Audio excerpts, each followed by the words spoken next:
Ready? All right, so get your box in. You're going to need 7/16 wrench, or in this case, I'm just going to use a quick adjustable wrench. All right, so you open your box. You got your X mount or floor stand, whichever one you use, and your wheel. You also get a little pack with installation instructions and some zip ties. And then your packing slip, which of course is basically your receipt. So, first thing we're going to do is we're going to pull the bubble wrap out of the center.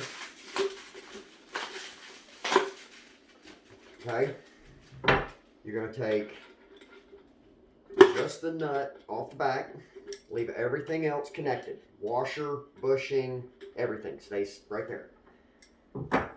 When you put your stand on, you've got gold hooks on one side, and you want those gold hooks to go away from your wheel. And then you put the nut back on the back. Now, to tighten it up, put it right here. Your other hand goes like this, and you just turn it until it gets tight. This also stops you from over tightening it and damaging the wheel. Now, if you notice how quickly that's slowed down, that's too tight.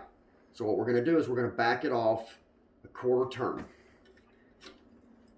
And now you're ready to go. That's all there is to do in the installation of the wheel. Now, let's put the wheel in a cage. Okay, so what we're going to do, now some cages are a little bit tighter. This happens to be one that's normally pretty easy to put your wheel in.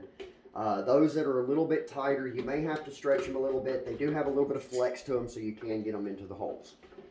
If the door is too small, you may have to come up to the bottom of the cage. We do have some cages that are like that. But you go into the cage like so.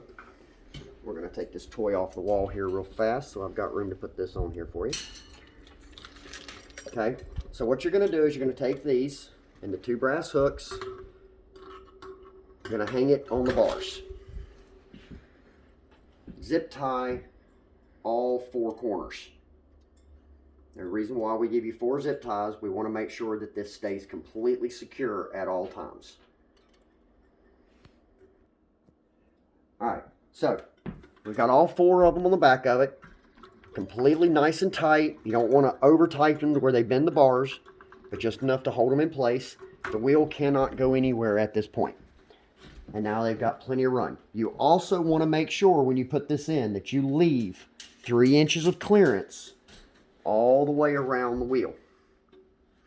Less than 3 inches of clearance, you stand a chance of a glider getting injured.